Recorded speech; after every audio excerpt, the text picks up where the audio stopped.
it just awesome to just come and worship the Lord? We should just go home now because it's just so awesome.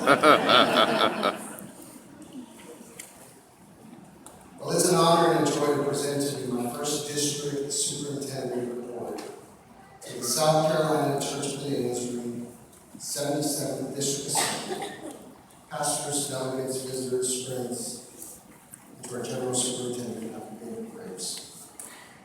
Tonight's report is presented in a sermon form where I pray that the Lord will speak to our hearts and minds, that the Holy Spirit will draw us closer to the heart of God and the mission of Christ, and to his sanctifying power that enables us to be more effective in building the kingdom of God. Amen. My journey to serve the South Carolina district was an interesting one, where the Lord had to reveal his will to many in the decision-making process, especially to me. The day before we came to meet with the South Carolina District Advisory Council, my wife and I had a conversation on how there was no chance for us to be elected to the South Carolina District. However, the next night, as we walked out of the South Carolina District office, after being interviewed, we paused at the front door of the office and I shared with my wife what was evident to both of us. The district assembly votes positively. The Lord made it clear that I was to accept. Amen. Yet in my conversation with Dr. Graves a couple of days after, I shared with him that I would only accept if it was a strong vote. I didn't want to bring division to the district or confusion. My wife was listening to that phone conversation. As soon as I hung up, she asked, "So what is a strong vote?" I said, "Well, I didn't tell Dr. Graves this, but I prayed about it, and I really thought, well, 90% would be a good, 90% or above." She said, "No one knows you in South Carolina. Slim chance that you get that kind of vote." Well, look at us here now.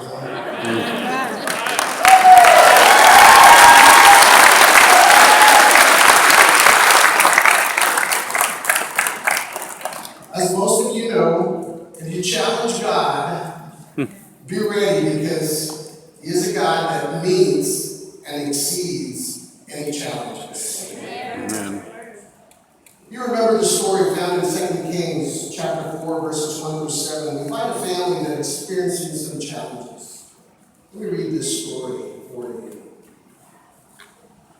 It says, "The wife of the man from the company of the prophets cried out to Elisha, 'Your servant, my husband, is dead, and you know that he revered the Lord. But now his creditor is coming to take my 2 boys as his slaves.' Elisha replied to her, 'How can I help you?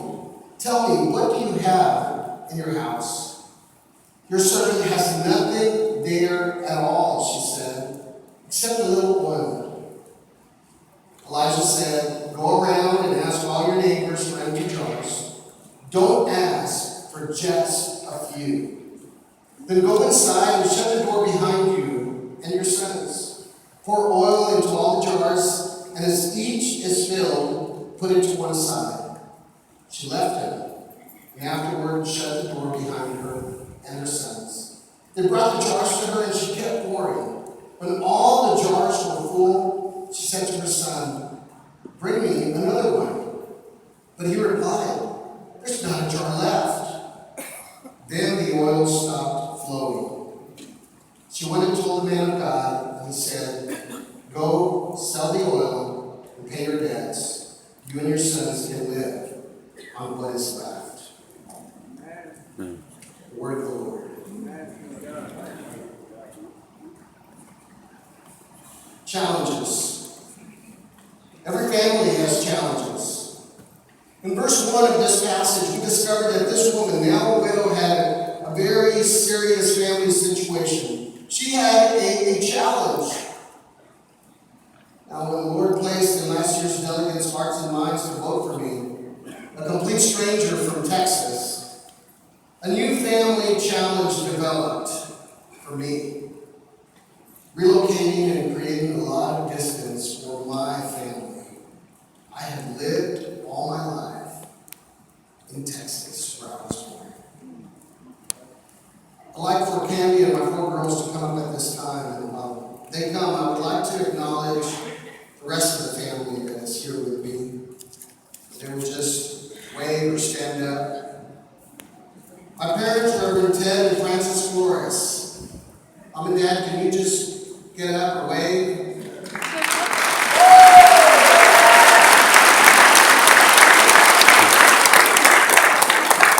My older brother Ozzy, his son Daniel, my sister Eunice, and Robert Isabel. Thank you for making that trip from Texas. Now I have a younger brother, his name is Ishmael, but he couldn't make it because he came up with a lame excuse that he's a pastor and they had a children's camp. So, he couldn't make it. Samantha is my oldest daughter, Rebecca, Hannah, and Mariah.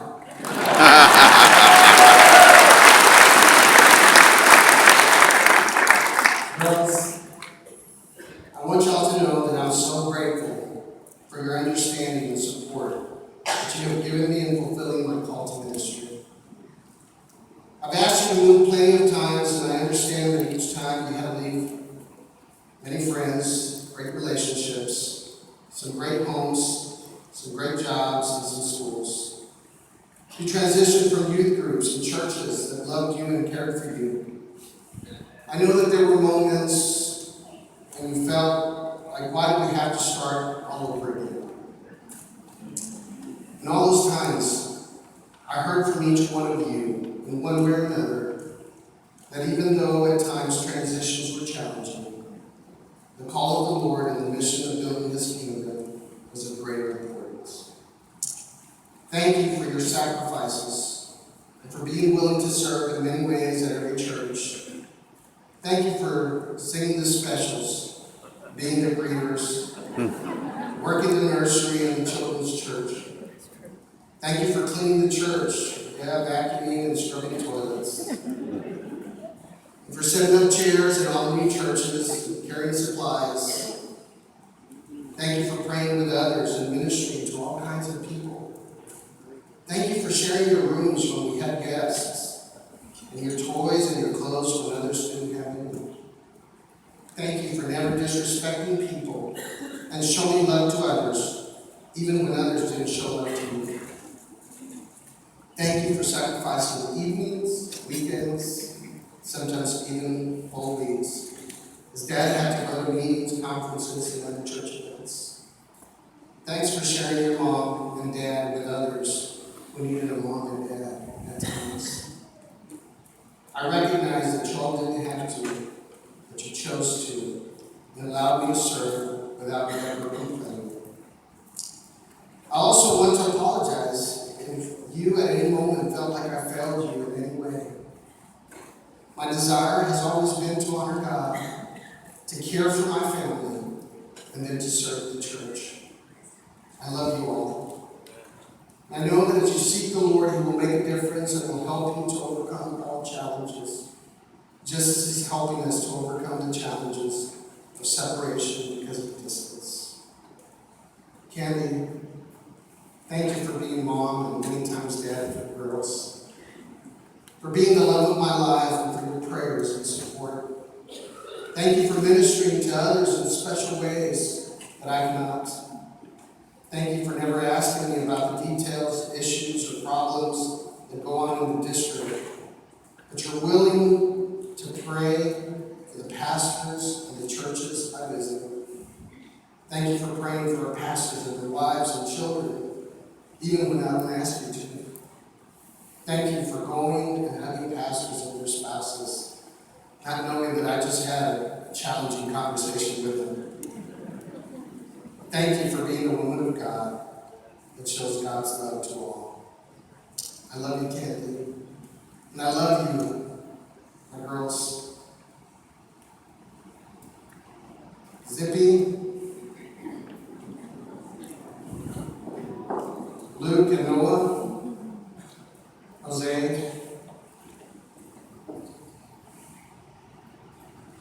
thank you for allowing me to do what God has called me to do. I love you all. I desire the blessings of God on each and every one of you. Thank you.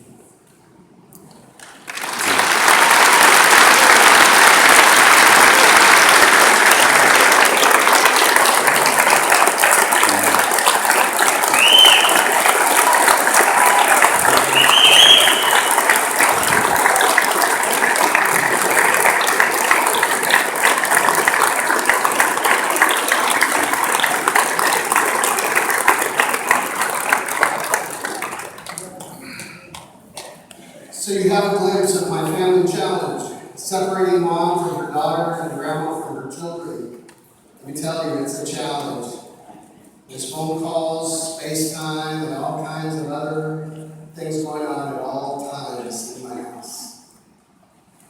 So when there are challenges, the solution, according to this passage, begins by examining ourselves. That's what verse 2 says. Elisha replied to her, "How can I help you? Tell me, what do you have in your house?" South Carolina Nazarene family has experienced some challenges.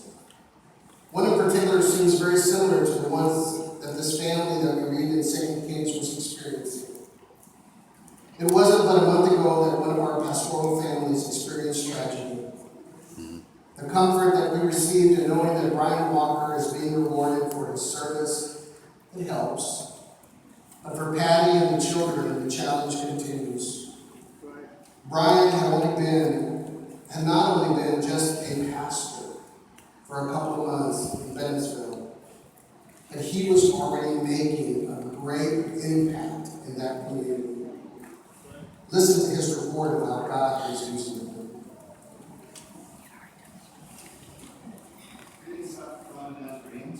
One of the greatest highlights for me that God accomplished this year was on Mother's Day.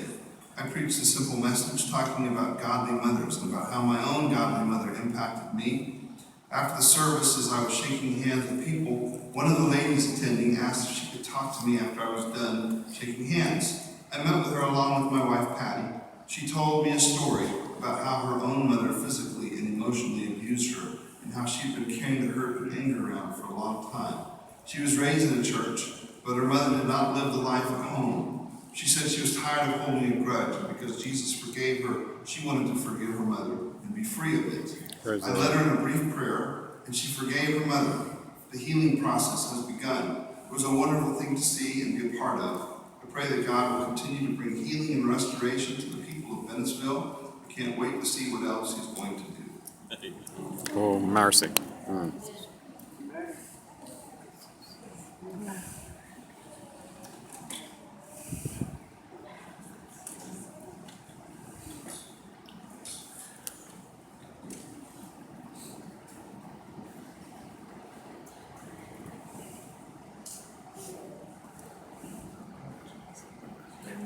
Losing a pastor like Brian is a great loss to the ministry team in the South Carolina district.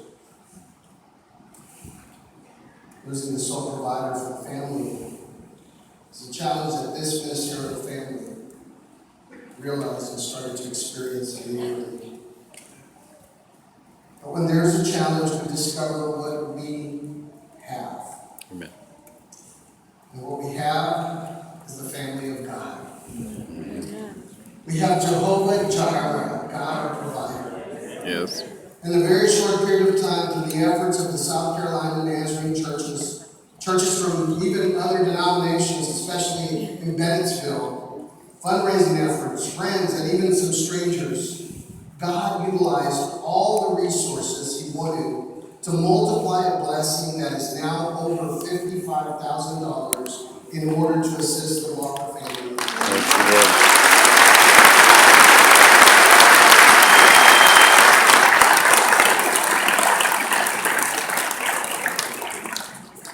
Patty only many churches and individuals that have contributed to assist you.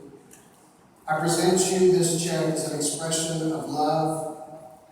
We all continue to offer prayers of comfort to you and to your family. And you know that you will always be part of the South Carolina. Amen. Amen. That you will always be there.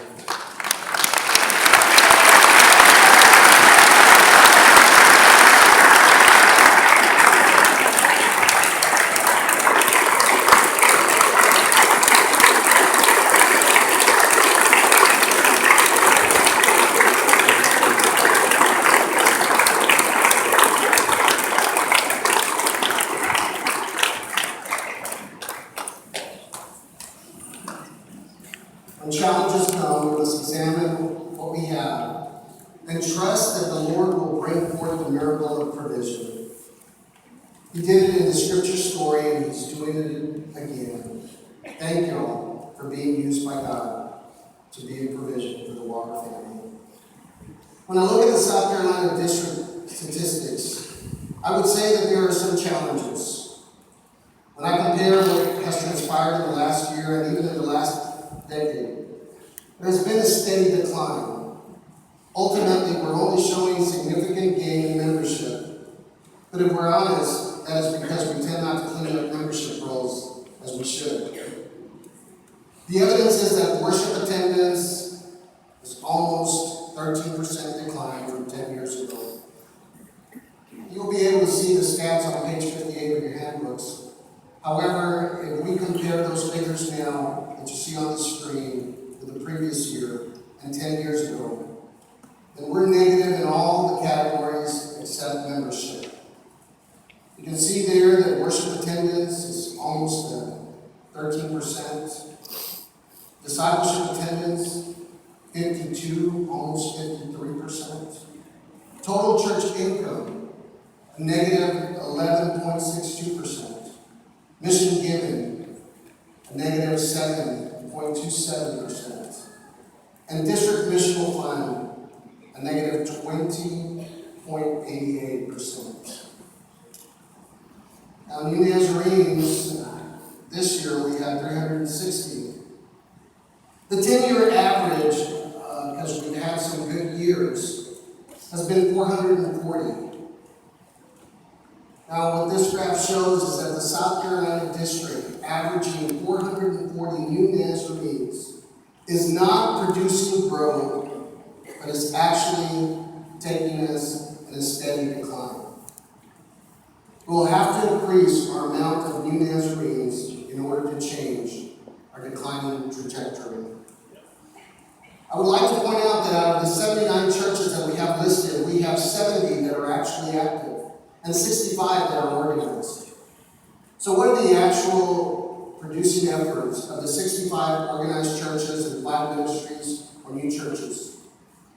The 10,438 members who are contributing $9,674,000. Last year, our combined efforts produced 874 converts.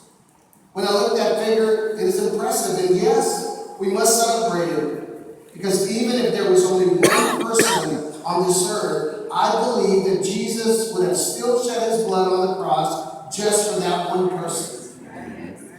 But if 874 conversions produce 360 Nazarenes, it's going to take more than twice the amount of last year's conversions to produce enough new, faithfully serving, and giving committed Nazarenes to start changing the declining trajectory.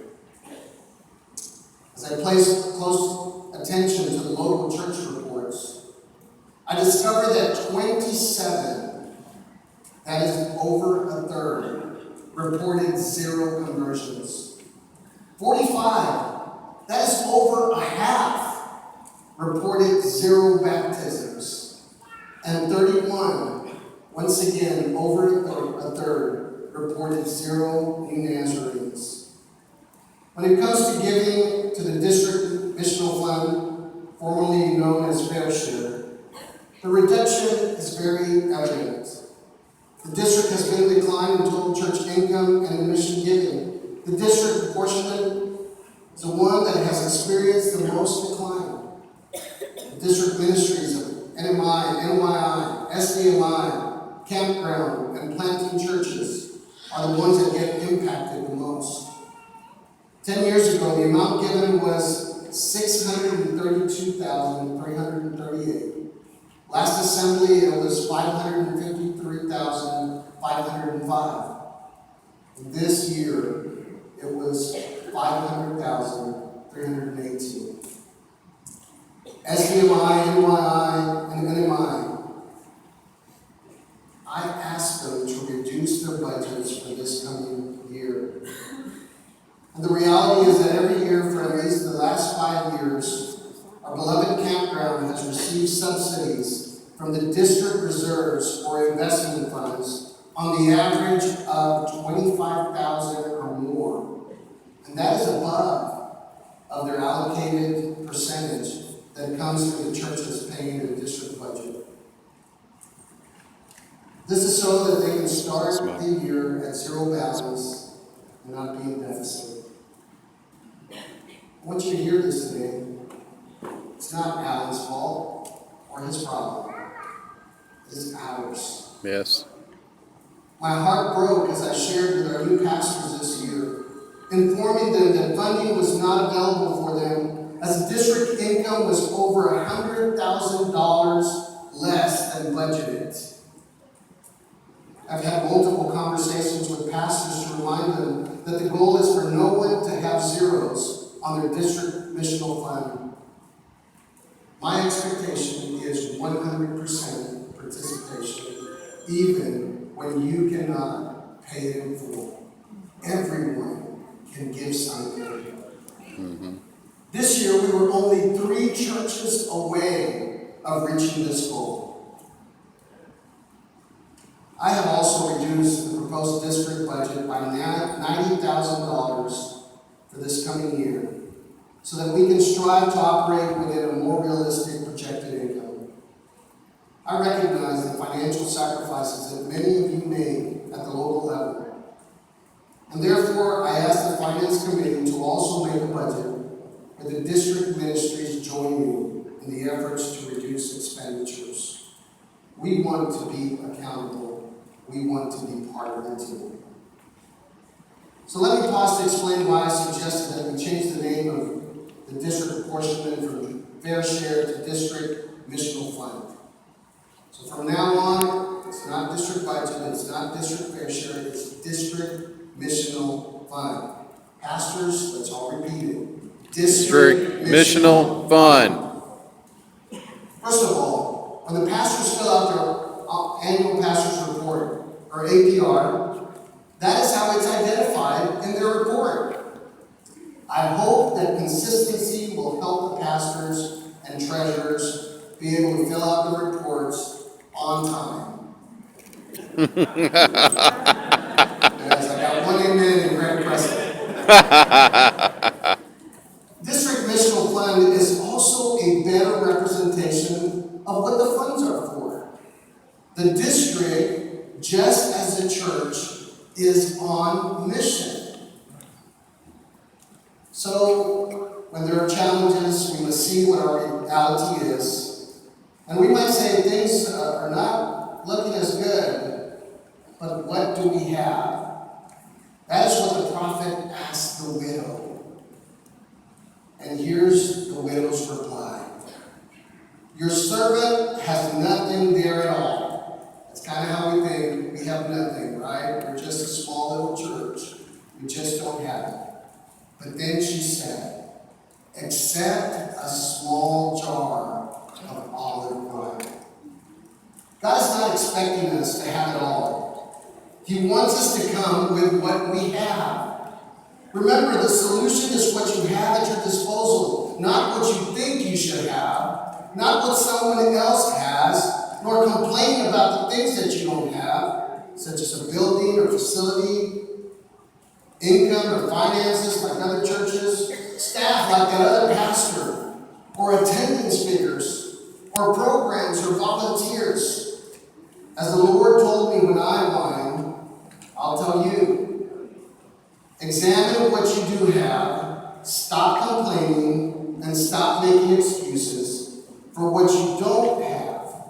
and believe that what you do have is what I will use to create a great blessing. Amen.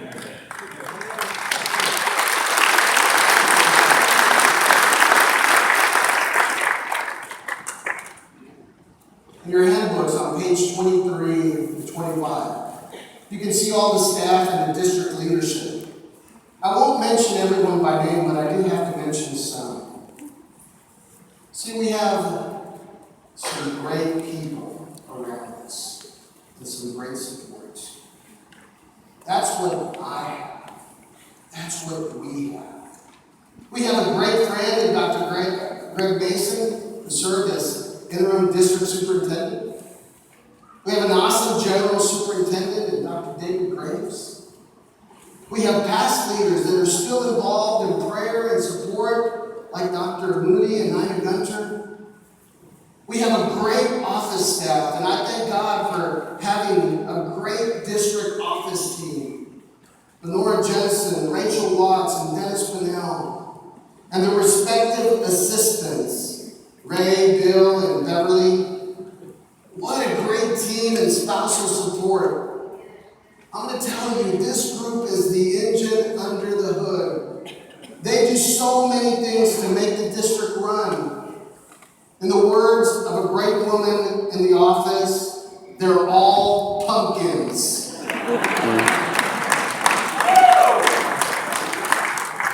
There's Rachel over there. By the way, that is the highest compliment that Rachel can give you. I guess it's a Southern thing, right?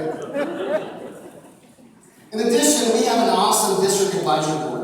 I'm so appreciative of the wisdom and prayer and input and support that they've given me. Pastors Joshua Fight, Bill Harmon, Libby Newman, Brent Walker, and Terry Wayman. Our great lay leaders, Mark Allison, Patty Hambrick, Angela LaPlace, Rebecca Michael, and Gustavo Romero. I thank God for you all, and I thank you for your incredible participation, your service to the South Carolina District, and to building the kingdom. I thank God for the great ministry teams that we have. Greg Presley, the district secretary and board of ministry chair. Alan and Bonnie Pullen, camp directors and camp board chair. Joshua Fight, SDMI chair. Lenora Jensen, NMI chair and district treasurer. David Snodgrass, our NY president, and all of their respective board and council members. We have Scott Crandall, who leads the Carolina School of Ministry. We have Ben LaPlace, our church planning director, and Gabriel Moreno, our Hispanic Ministries director. We have some great mission area leaders, and there are many more people that are so committed to serving. This year, I want to acknowledge some of them. Some of them that I've seen all over the place. Penny Duncan, Children's Ministry Director. Mike McAdory, Impact Director and Song Specialist.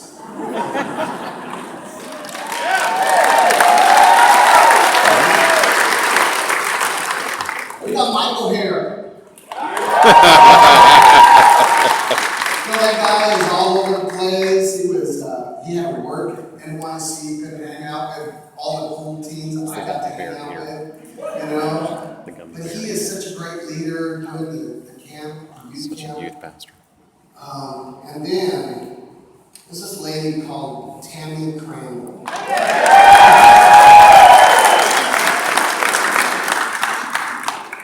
She's a quiz director, but she's really kind of like the, I think NYI guru lady.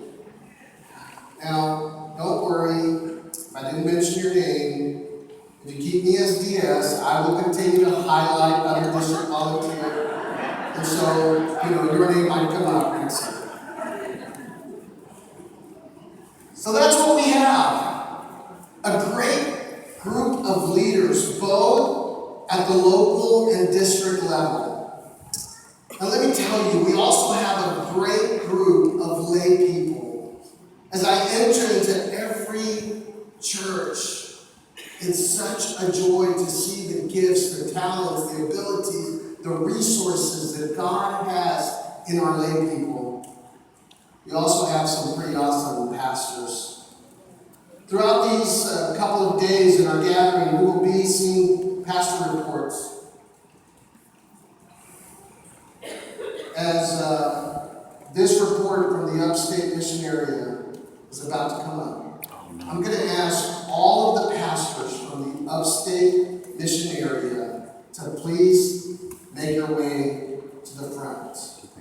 Upstate mission area, will you please make your way to the front right now, and we're going to see this video report.